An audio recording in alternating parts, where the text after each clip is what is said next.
another episode of Rip Through a Podcast. This is a special edition. I've been waiting for this for so long. We've hyped it up all season. Man, I actually had him penned in for the first episode of the year. One thing led to another, didn't happen. Appearance fees went up. He's hard to come by. He's 181 centimeters tall. He's 74 kilograms, 70 kilograms in his muscles in his arms. 106 games, 158 goals in his career. This season alone, 54 goals, All-Australian jacket, third in a Coleman medal, Brisbane leading goal kicker. And he's done some other things, like he's played in a grand final before, kicked 5 goals on a prelim. 2015 Rising Star. No one cares about his past. It's all about the present. Welcome, Charlie Cameron. Yeah. How's that for an intro? How are you, man? No, not too bad, mate. Thanks for having me. Take a breath. Have you wanted to come on this podcast this year? Oh, you invited me, but... I invited you. Yeah. But I did a poll. I got... I think I was the last resort, I guess. Because No. you had Lockie, Harris, Eddie. Doesn't work like that's all that. good. Have you heard the old saying, save the best for last? And I've done that. It's probably the last guest of the here year we are. until we finish and go in the off season. But I'm excited, man. He's been hyping it up all season, so this is... I have. Welcome. We were a bit worried that this wouldn't happen. Yeah. Oh, no, I wasn't worried. I just didn't think it would happen.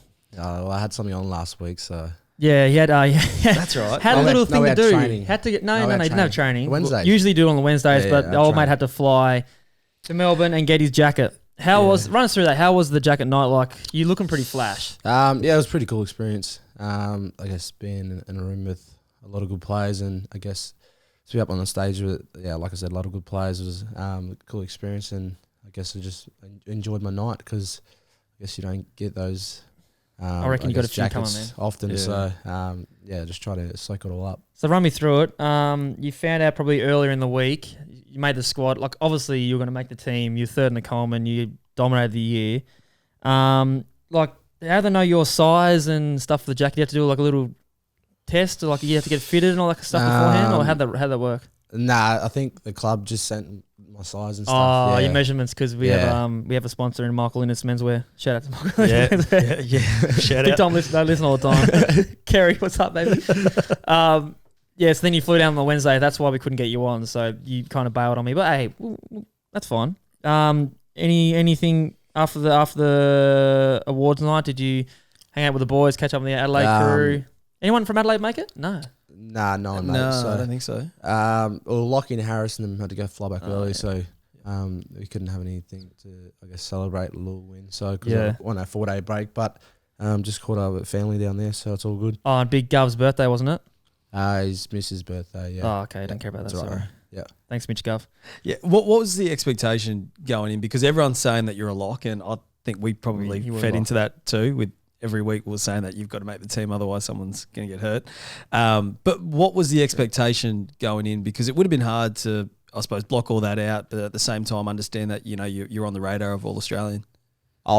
Every week you try and play best for you, but I set goals at the start of the year that I wanted to try and make the squad, and I guess can kick 50 goals for the year, and I ticked those off, and I guess those little goals that I strive to get, I guess, helped me to be better this year. Because as a play, like setting, like a lot of players do those goal setting stuff, but like you have your personal ones. Obviously, you want to do everything you can within the team structures and the way we play footy and stuff. But a lot of the players, like you just said, have their own personal goals, and they want to make sure that they're playing their best footy, because they are aspirations to get that jacket and making sure you're kicking as most goals as you can. Like it's not always about the goals, it's about the pressure and tackling and stuff. But when that comes along, it's obviously a nice little pat on the back. But you've had your best years, but we'll just talk about a little bit of your upbringing and stuff first. So you're born in Mount Isa. Run us through how far away that is from Brisbane. It's a 2-hour flight, so... So what about driving? Probably 16, 17 hours. Yeah. How do you know? Well, I've got a couple of friends that have come on past Mount Isa, I'll have you know. It's like northwest Queensland, so... Is it a community or is it like a little town? It's a mining town, so... grew up there, then moved to a place called Mornington Island, Yeah, so okay. little island remote community, the Gulf of Carpentaria. Yeah. So I lived there most of my life, and that's where all my family are at the moment. So relocated to Mornington Island. You boarded at Marist College, Ashgrove, and that was the crew that came to our game. Who was it against? And they did like Hawthorn game. They did something on the field. They were going crazy. They're doing basically because it's a rugby school. They do war cries and stuff. Yeah. just See, I'm a public the school boy. I don't know atmosphere. So, stuff. but so like every sporting event, like in the they have Like all their home, like track and field stuff, and when they play like rugby like games or. volleyball, like basketball and stuff. Oh, okay. They just go and support and they do the war cries and stuff. Yeah, and I saw Harris's crew try to one up you guys. Yeah, but they weren't relevant. Wasn't that good? No, they were relevant. They weren't even loud, man. They're up in the. I saw them up in the bleachers. Yeah. So it was incredible when the school came and was we part made of headlines. that. Were you able to see it? Were you in the Yeah, rooms? Or my boarding master texted me saying there's gonna be a couple of hundred at the game. So yeah, as soon as I saw the blue blazers, I knew that was my school. And Doc McConnell, so he's a club doctor. Was he from there? He went to school. He's like, he looked whole up. crew. He one at the time he said, "Look up there," and I looked up. Then I just heard some like weird ass chanting, and I was looked over and I was like, "What the fuck is that?" Mate, it was incredible. I didn't understand what was going on. Yeah. And then obviously I got told after the game that was Charlie's boys, and that's a school that he used to represent. So, but you obviously played a lot of sports other than AFL. So you played Union League all the way through high school. You're pretty good at them. But there's a little one that I don't think many people know. You had a keen eye for baseball. I played baseball. Softball, baseball growing up. So softball's the one you hit off a tee, or was it underarm? no, it's T-ball. Oh, tee. Okay, so you played Softball's softball. underarm. Yeah. So you played that, and then played baseball as well. So See? sort of So love any baseball. good? It wasn't too bad. I made sort of the Queensland reps through under 14s, 16s. Yeah. because they had an academy on the Gold Coast. I remember for a number of years, the baseball academy. Yeah, I think it's in. I'm not sure, Beanley area. Yeah, down that way. How serious were you about baseball? Because it is something a little bit left field. Yeah. I did a little bit of stuff with it, with the Queensland stuff, and then I guess it was hard flying down because you had to pay for flights and stuff, and it was pretty tough to get down there. He wasn't that good then. Get a scholarship, boy. Yeah, I know. But that was a cool experience, and it was something that I loved, and I still watch baseball at the moment, and going to America this off season. Yeah, going to go watch a few games in the playoffs, so it's going to be good. Who do you support? Atlanta. Oh, so okay. So Well, that Atlanta. touches on your hobbies at the moment. So you're a massive NFL enthusiast. You love your boy Julio Jones. Yeah. What do you do? Does he do any of this stuff? No, that's something else. Just rise up, baby. Yeah. So you love that. You like NFL. You're probably going to get. We'll talk about the tattoo in a second. Obviously, you love baseball. You're going to America.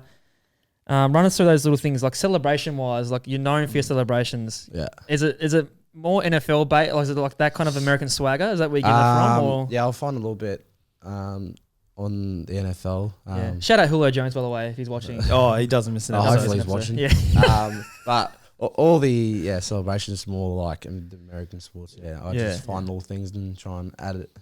Use a little flavour to it. Yeah, exactly. So I guess it's who I am, I guess. Yeah. But we've spoken about this a number of times throughout the pod this season that I love the characters in American sports. So you look at the NBA and look at the NFL, and we celebrate the characters of who they are. Yeah. And in Australia, we probably don't have those same elements. Would you like to see that? You know, being able to be more comfortable and show more personality? I think it's more like time and place to do it.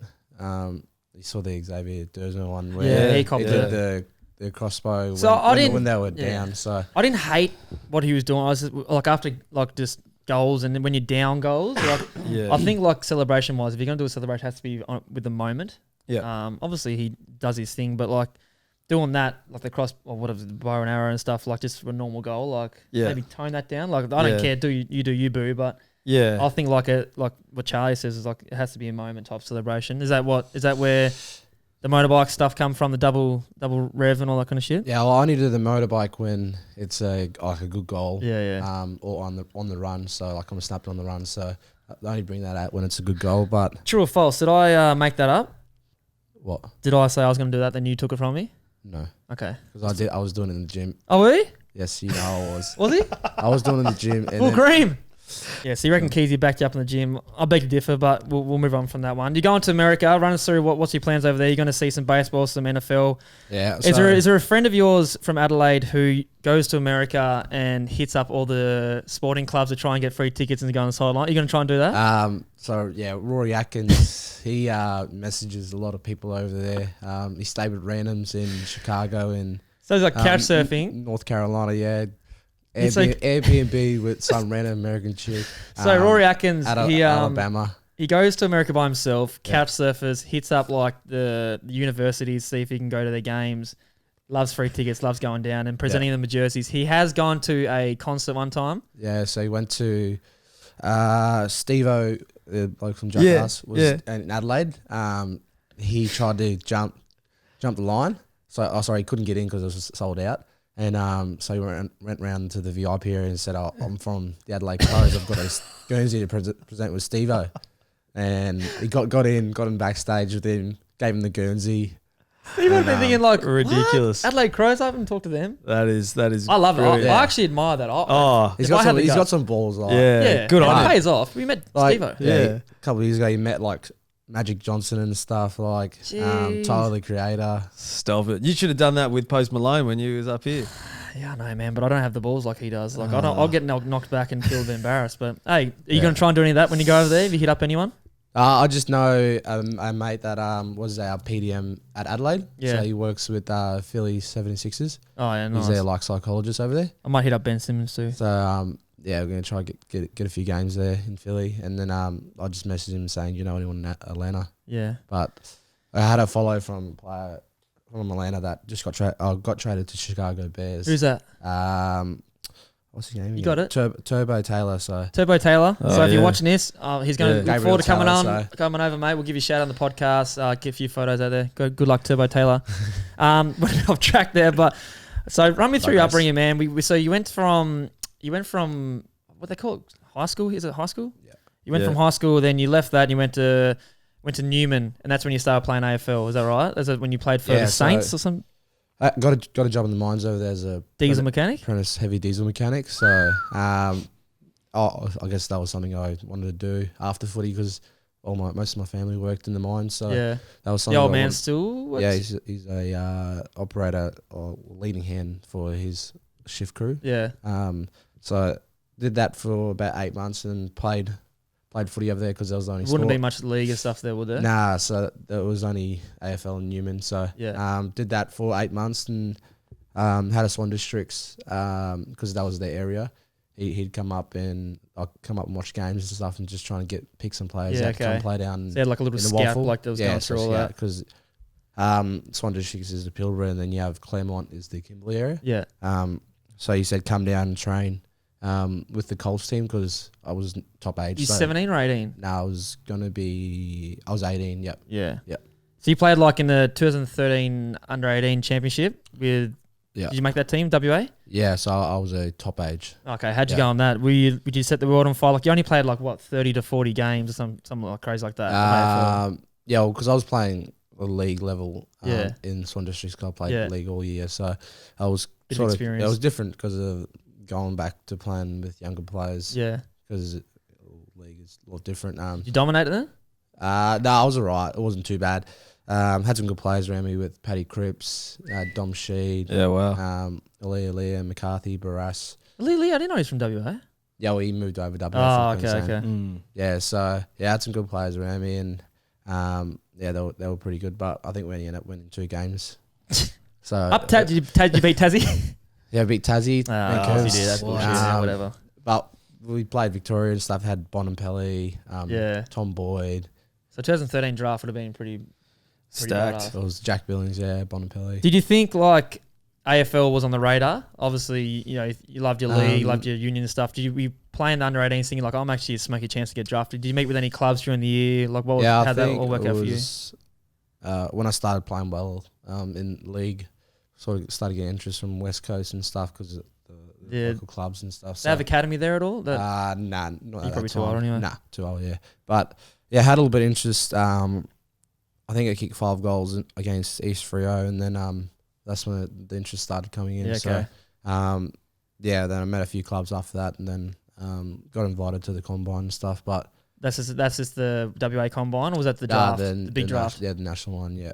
So how'd you go with all that? Like, obviously... No, I'm not good at running. Yeah, but say, like, your 3K, you probably would have done 2K then, or 3? No, it was 3K. Did you do it? Yeah. Yeah, I would have put an injury, but I would have said if I saw somewhere. That's what I did. It is what it is, but... It would have been a bit of eye-opener going, like, testing yourself against all those guys. Like, agility would have been awesome, obviously, in your speed, but... I ran like 3 seconds, bro.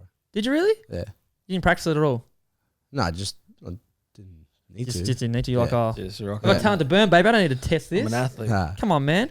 Did you speak to Adelaide a fair bit at the combine and stuff? Yeah, I met Adelaide. I think it was 3 times. Them and GWS and I think those were the main 2. And Brisbane didn't even come knocking. Nah, I didn't. I don't think. I think I spoke to Brisbane roughly. I think, but yeah. But that happens though. Like a lot of players get drafted without even speaking. Like, I only spoke to the Mm. Blues once. I don't Yeah. say Colton because they tease me for saying the way. I say Who you Colton. said? Colton. Colton. You do say that, actually. I've noticed that. Oh, have you? Yeah, I have. Oh, yeah. okay. Well, all right. I never, The Blues. never raised Well, it. I didn't talk to the Blues at all. I spoke to them once and Yeah. got drafted there. But so you got picked up as in what was it? Pick 7 in the rookie draft. Pick 7 rookie. What was it like? Your first year, you went from, I guess you were living in Perth at the Yeah. time. You went living in Perth and you went to Adelaide. Did you move in with the famous Eddie Betts? First I lived with Richard Douglas and Carl Hardigan Okay. for the first 2 months. Well, the first 2 months you get there. The big Doug's retiring this year. Yeah, Dougie's retiring. Yeah, great man. So yeah, I lived with him and Hardo, and that was a good experience. And then Eddie asked if I wanted to move in because he had to get settled in because he had Lewis at that time, so he just had to Jeez. settle in. And so I moved in after New Year's and lived with him. I guess it was pretty tough because I was a young player, and then he'd go back to Melbourne because just catch up with the family and stuff, and had to get stuff sorted. And So you'd be chilling at the house by yourself. yeah, well then I had Throwing parties at the Betts residence. I had all Tex Walker and Brad Crash lived down the road, and because he was in rehab at that time because of his knee. So I hanged out with him a lot. Who, Tex? Yeah, big Texan. So he helped me.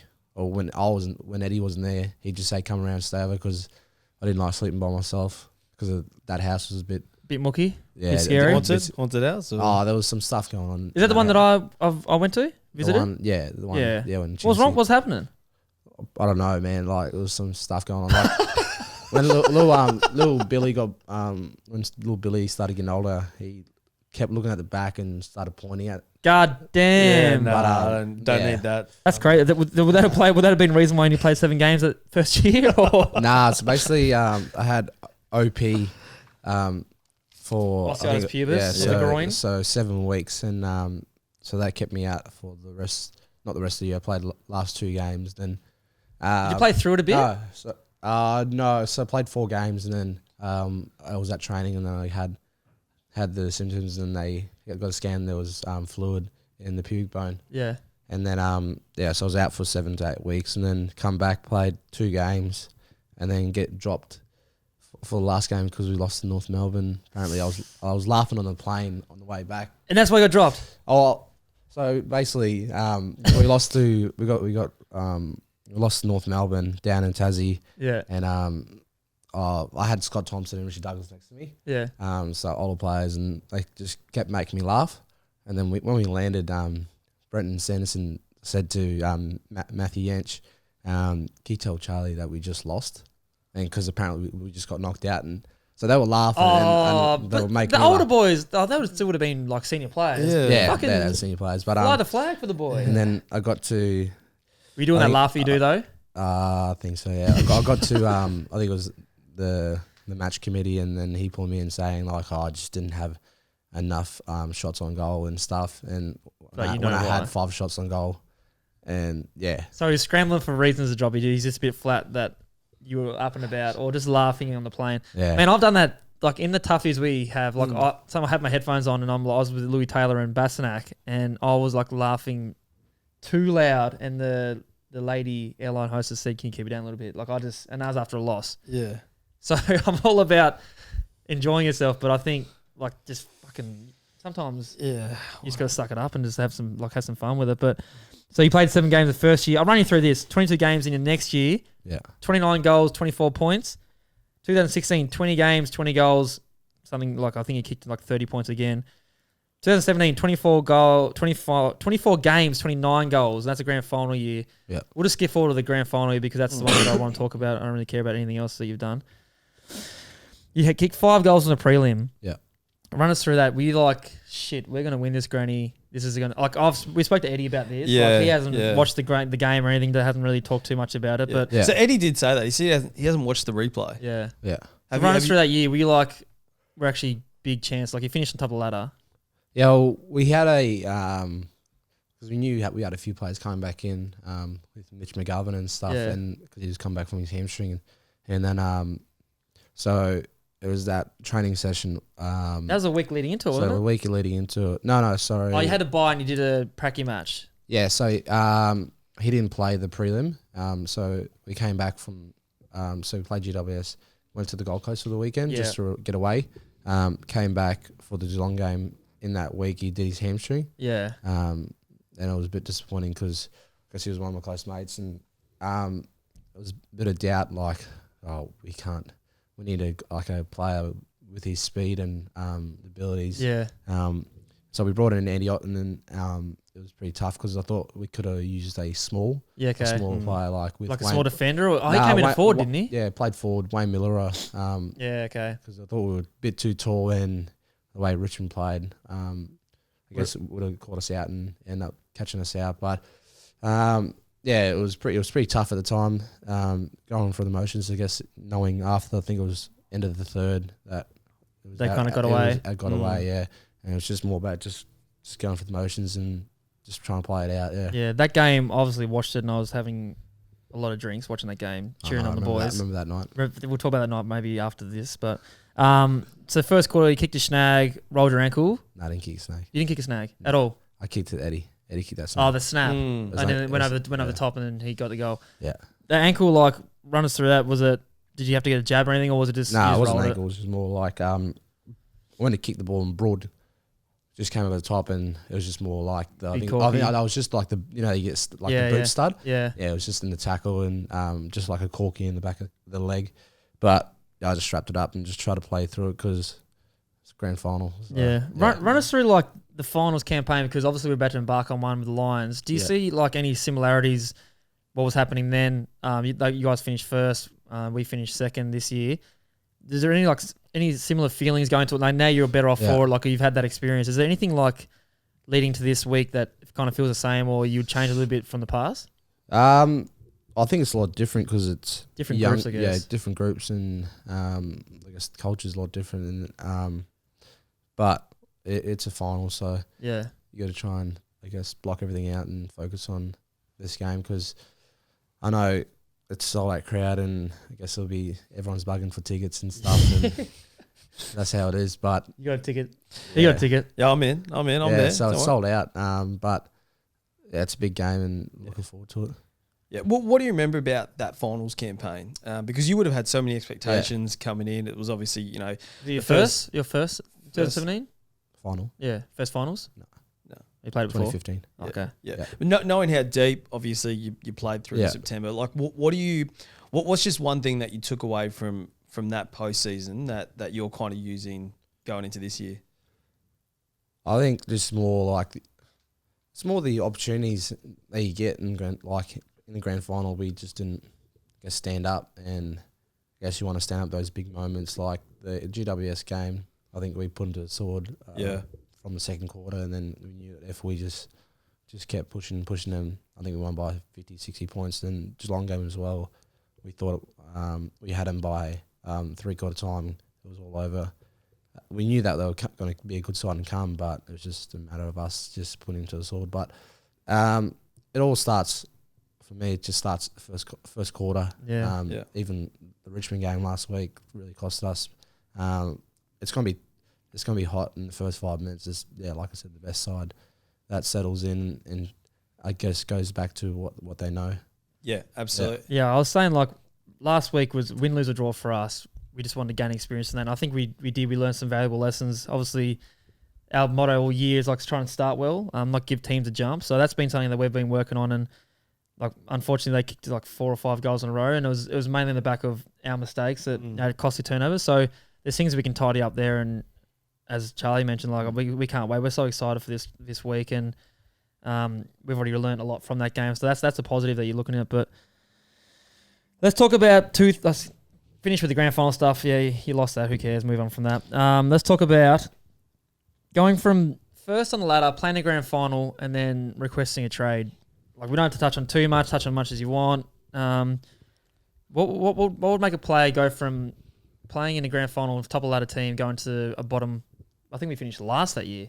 Yeah, it was towards the bottom quartile. Yeah, I think we were either last on the ladder, going to the Lions or last on the ladder. What? Yeah, because Rayner was number 1. Yeah. Yeah. So run us through like that thought process. If it started earlier in the year, like, did you have something you want to come back for? Obviously, family reasons. You're from Mount Isa, not too far. Yeah, well, obviously had family and friends, and I guess that year was, I guess more.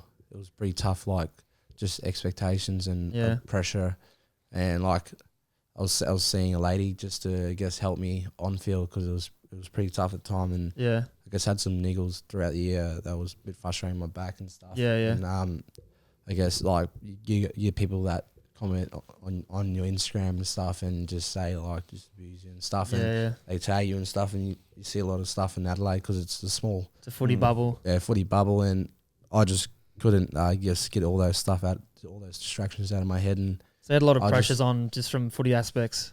Yeah, well, and also just more the opportunity. Like I was behind some good players at Adelaide, and I felt like I was a traffic cone at Adelaide, and I didn't get any opportunities. Like that prelim was my, I guess, best opportunity because I was in the right places at the right time. But I thought I was fifth fiddle at Adelaide with some good players around me. But like, no disrespect to them, like they've been good to me in my development as a footy player. But I felt like I needed to go somewhere to, I guess, better myself and, I guess, take my career forward. That's something that you don't like. You don't. I understand what you're saying. Like you wanted to. You kind of like in those game situations, like you can perform your best if you're given those opportunities. Like sometimes when you're playing as that third, fourth target, it's hard to come by. Like you're doing a lot of work with no reward. Like teams, you need those players and stuff. But obviously we've seen Charlie this year and even last year before he broke his foot. We'll talk about that in a second. But just on that too, it's not just a decision that you have to make. I mean, you spoke about this, that it was a decision you and Emma had to talk about at the time. And I had a chance to go to the footy with Emma and your lovely partner, Sari. And I remember she said to me that, it was an opportunity for both of you to have a fresh start. And I'm sure you would have had to have discussions with Sari as well to make sure that this was a move for family reasons as much as football. Yeah. Well, I had like offers from West Coast as well. They were trying to get me as well, but she didn't want to go back there. And that's exactly what Emma said to me. So I just had to focus on, I guess, playing footy as well. But had to keep my options open in terms of what it looked like if I was going to be if I wanted to go that year or the next year when I was out of contract. And I didn't think I was going to play my best footy at Adelaide at that time. I had my exit review and I said, just not happy here. There's nothing that you guys can do to, I guess, make me change my mind, make me stay. Like I had some good players around me, like good people, that helped me through the years at Adelaide. And then I guess leaving a couple of blokes who were best mates and stuff was pretty tough, but it was more the opportunity footy-wise to, I guess, take my game to another level. So obviously our exits were totally different. I got delisted like a boss. Run me through like the decision you got to make in your head. Like how did you make it straight after the granny, or was it like with the exit review just didn't go the way you expected and you're like, look guys, I just want to fresh start somewhere else? Is that how it works? Like I think it was the grand final. So we finished grand final and then on the Saturday, and then I think we had a few drinks at the Emerson. I didn't stick around for long because we just lost the grand final. And I stuck around for a while. Yeah, I know.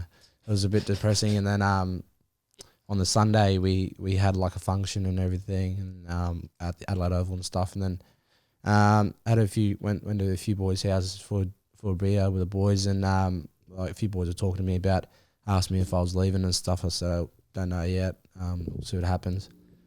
Like I didn't make my mind up at that time because we just come off a grand final. Yeah, just kind of think about other shit then. Yeah, it was just, I guess, replaying the grand final in my head, and I think it took me a couple of days speaking to the manager and Sari as well, and then we made the decision to come up here, and then played a golf game. I was about to say there's some obstacles in the way, and so the cockroach was India. He's hitting you up. Nah, so me, David Teague, and Tate Hazler was going to play golf, and then Tate Hazler was out, so he was my forwards coach, and he. That's not the guy at Gold Coast now, is it? Yeah. Oh, so that's right. Yeah. So he was a development forwards coach, so I worked with him pretty close, and I was pretty close to him at Adelaide. Him and David Teague So we played golf, and Tate said, old Pikey called him and said, what are you up to? And he's like, I'm playing golf with Charlie and Tiggy. And because Tiggy just left to go to Carlton because of, I don't know what happened there, but you know what happened. But yeah, it was a bit awkward at the golf. Of course it would have been, man. Even Tiggy was saying it was a bit awkward, but he wanted to say a few things, but he couldn't. But it was caught up with him after golf, and I had a chat and tried to give me some reasons, and some ideas how I can, I guess him to make me happy, stay at Adelaide. But yeah, it was I guess everything was going on. I just had to try and clear my head. Then went to WA, and then I said that I was leaving on the Tuesday, and we had our Wacky Wednesday. Yeah, okay. On the Wednesday, it was a bit awkward because I called David Teague and I told him that I was leaving, and he had on loudspeaker. Then he had Tex Walker, Josh Ingans, and Tommy Lynch in the background. Shit. And then he's like, "Oh, sorry, they just heard that." I was like, "Teague, I'm leaving." I was like, "Oh, it's okay, don't worry." Yeah. And then I got to the our Wacky Wednesday, and it was a bit awkward. So how would that go down with, like, obviously? Tex has come out publicly a lot of times. And so Jake Lever said he was leaving, and so me and him just stuck together. And then as you would, so it was a bit awkward with the older players because they obviously knew that I was leaving. Yeah, and they would have been a bit frustrated from the granny as well. Then obviously Lever, one of the better backmen, and Charlie's a fucking best, one of the best forwards. So yeah. And you had a lot of friendships there too, which I'm sure you still have today. But well, he still does. He obviously very tight connection with a lot of the Adelaide boys. We always tease Charlie about you playing with the Adelaide crew, playing Fortnite with the Adelaide boys, and how much he loves them and stuff. But it was a tough time for him. I was over there during when it was going down. I said, don't go to the golf game because they'll get out in the media, and then they got out in the sense like it was going back and forth. Media were following him around everywhere, and it would have been a tough time, that's for sure. But he did well. You didn't rock up to the brekkie. Well, I'm not. Ella Shulman. It wasn't like so. We went to breakfast. So what was that cafe called? Cafe Malobo. I think Yeoman might have told the media that we were there because he wanted to get on the TV. So they rocked up at our breakfast. And they kind of said that I was trying to poach him, which I 100% was. I was texting him mid-year. So. And you had your notes and your preparation. I had my notes. I had the Brisbane Lions, our offer there for him and what that consisted of. So I was a spokesman for the David Noble. He always gets praised for some reason. I don't know why. But yeah, it was all good. So you got to Brisbane in your first year. You're in All-Australian form. I thought you were. You played 11 games, 17 goals. Yeah. Run us through that foot injury because that was obviously a big one, but you handled it probably the best I've seen out of someone. Like new club, big injury, missed the rest of the year. What are the things that you put in place, and run us through like the transition when you got to Brizzy? Yeah, well, so start of the year I thought I was playing some good footy, and then you're playing some good footy. It was the North Melbourne game. I got tackled by Higgins, so my foot got stuck under his I think it was body. His body. So yeah, his weight twisted your foot. Yeah, so I went to stand up and run, and I just collapsed, and I'm like, I think I broke my foot. Yeah. So, and then I think you were saying you were teasing me on the Monday. I wasn't teasing you, man. I was saying I've done that. So basically, he broke his toe. Yeah, I broke my toe. And then, So we had the scans there, and he's like, "Oh, there's nothing wrong with you. Mine's worse than yours." Yeah. And then because it was fragment ligament, he's like, "Oh, it's only a couple of weeks." And then he started teasing me, saying there's nothing wrong with it. And then had to do like the weight bearing and stuff, and then come back and said I was going to be out for the year.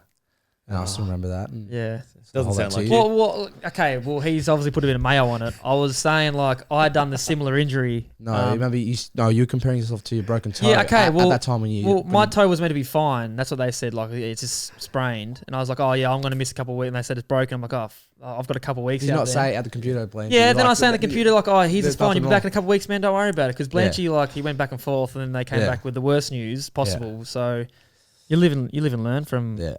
Things you say to people, but whatever, talk us through to get through that. We'll read through that.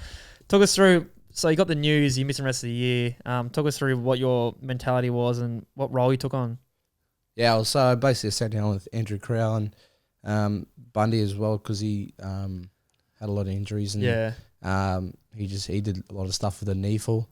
So I had a plan that I was going to do a bit of bench coach with the knee-full. So I was only going to do the Hogan games, but I just said I'll fly out on the day of the game. And go and watch, go and support the boys and do a bit of coaching.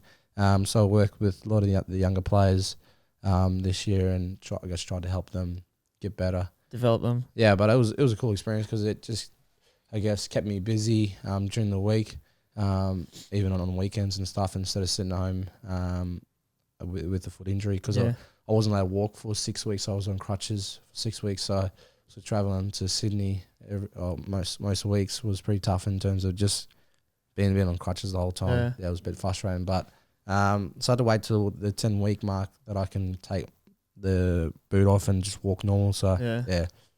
So you had a bit of swagger about you on the bench. I'm just gonna say, did you have any NFL type moments, like getting those messages out to the boys? Were you like yelling at any of the boys, or just getting your message across like cool and calm? Because you had the headphones on with the big mouthpiece and stuff. So basically I had swagger. I had the line coaches in my ear, so I'd run the messages to the forwards or the defenders or the backs. So that was a cool experience and I quite enjoyed it. And then I think got to the end of the year, I started going through the head coach because I stepped up. Yeah, so. Look at him stepping up in the world from the bench coach just to sacking everyone else as well. Taking an assistant's role. Now he's helping out with the head coach. In a roundabout way, though, did the injury kind of make you a better player for 2019, just given the fact that you could start focusing on other areas that you may have not had time for? We've just seen Eddie kind of said something similar that when he had some injuries, it gave him more time to invest in other areas that he may not have had time to work on. Like, did it kind of make you a better player leading into this year?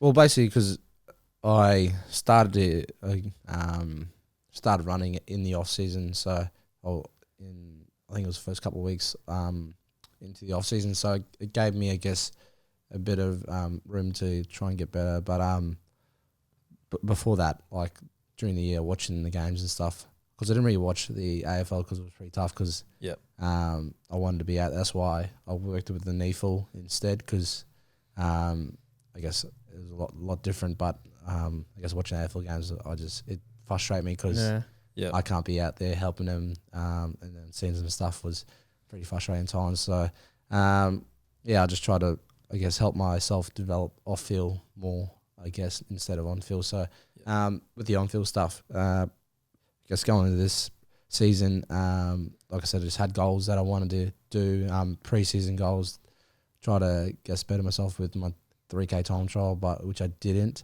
But it's a facade, that thing anyway. Yeah. Not even real. Overrated. It was just more about coming back and then I guess building that chemistry, my forward line and the mids and stuff. And I guess I didn't get back to full training after Chrissy, so because I had some niggles with my foot and had a bit of quad stuff because of the load. But like I said, the goals and stuff really helped me try and get better this year and try and take my game to another level, because if you don't have those goals there's no point. I guess you have your team goals, but personal goals, you just want to strive to get better, and you have areas that you want to work on, and mine was, I guess, goal kicking, because I had some troubles during the year and wanted to do a lot of that, and thought I've done that after the bye. Did you have many expectations like coming into the season? I know we're talking about when you got traded, you didn't want to get traded for pick 12. You're like, oh, that's too high. Yeah. Did you come into like last year, then you have a chip on your shoulder? Because when I got cut from the Blues, like I wanted to prove the footy world that I was a good player and that I deserved to be on an A.F.L. list and stuff. Did you have any of that mentality going through your head, especially after playing such good footy last year and then being struck with injury and then coming to this year? Did you have like a little chip on your shoulder? Do you want to prove anyone wrong? Do you think like anything like along those lines? Or were you just like, I'll just rock up and do my thing? No, I think my first year, just coming to the club with pick 12 and that was more like the pressure stuff, so I thought I'd handle that well, but this year I didn't really think about that stuff. I just wanted to, I guess, just play a full season and try and enjoy my footy, because last year I only played 11 games, but this year I just locked everything out and just tried to get the best out of myself, because we had a good team this year, and I knew that we could try and, I guess, shock the world and try and make finals, and thought we'd done that. But there was no pressure or expectations. Because I saw some comments from you recently saying like you didn't expect us to, like you expected improvement this year, but you didn't expect us to make the finals like the way we did. Yeah. Is there like somewhere I have a moment this year when I was like, fuck, we're actually a generally good team. Is there anything like that during the year you were like, oh, we're actually a good chance to push it this year? I think when we were on the road. I think it was 3 out of 4 games that we played. I think that was the turning point. And It's like GWS, Port Adelaide, and Hawthorn, was it? Or someone else? No, I think there was one in between. But St Kilda. Yeah, St Kilda. Sorry, but knowing that we could match it with those players on the road, I think a few people doubted us that we were pretty poor on the road, and we corrected that after the bye. I think that was the turning point. When we matched it with Port Adelaide, we smacked them. And then also going down to Hawthorn in Tassie, that was another turning point as well. Yeah, sweet. Yeah. So you're loving your time in Brisbane. How long are you contracted for? Just FYI. Another 2 more years. Another 2 more years. Yeah. So you're starting to get settled in. You're enjoying your time of footy. Any aspirations going forward other than once we obviously get this finals campaign done, we'll be able to talk more on that later. But what's the goals for Charlie Cameron in the future? What are you doing? Anything off field? Not sure yet, mate. I haven't really. Day by day. Did the coaching last year give you an insight into whether that might be something that you might be keen on doing? Yeah, well, I was thinking about doing the coaching courses, but I think I played golf on that day. So that ain't gonna happen then. I've done my level 1 coaching course. I'm level 2's in December, so maybe I can get that done. Maybe life after footy, but haven't really thought about it at the moment because of the final stuff. But I think once everything settles down, I'll find out what I want to do. Yeah. So we won't talk about too much off season because I don't want the fans thinking that you're thinking too far ahead. But You're going to America doing your thing. Yeah. You should be looking forward to that. Run us through his tattoo that, like we can edit, we can leave this in and we can edit it. Who knows? Run us through this. run us through this tattoo bet that you've got going on at the moment. I think it's not going to happen. There's a few grand riding on it. Run us through what's happening behind this. Yeah. So basically, and this is real life. This is real. Tom Forden. So we have a big crush on Steph Claire Smith. So shout out Steph Claire Smith if you're watching. I know you are. You're a big podcaster. So big podcast fan. Yeah. Yeah. So basically, I said I want to get a Steph Claire tattoo on my back of my leg, and I said I'll get it done before I get back. Yeah. And then Matho joined in and said you won't do it. So Full Cream bet $1,000 that he won't do it. Yeah. Well, I actually agree with Full Cream, and so Matho's chucked in the ground as well. Has he that you won't do it? Yeah. But you want to get a few other people in there. Can you run us through who else you want to get on that list? Yeah. So because I love my American sports, and so I want Julio Jones. Yep. Odell Beckham. Christian McCaffrey. I don't know that one. He's a young player at Carolina Panthers. Paul George. PG-13. PG. Travis Scott. Like PG? Yeah. Travis Scott? You've watched the doco? Yeah, I've watched Is that why you want to get his now? Nah, I've always liked Travis He's Scott. here next week. Yeah, we're catching him. He's come on the podcast, actually. Yeah, absolutely. What's he down for? Coolangatta, Gold Coast Festival. No, I thought that was in... no, that's in... No, that's Travis Scott, yeah. 100%. No, it's in December. Oh, it's in December. Oh, yeah, okay. So they've just moved it. They moved it from Coolangatta to Metricon Stadium. Yeah. But it's happening. He's coming. He's well, we shout might out have Telstra. He's there, That's through Telstra. Yeah. You going? Yeah. Oh, damn, man. We're on the lower end of scale of Telstra sponsor. We're going to have a chat I've already today. got my tickets. Really? Yeah. Thanks for the invite, man. Yeah, we'll have a chat. We'll be there. We'll be there. Don't worry, Travis. We'll be there.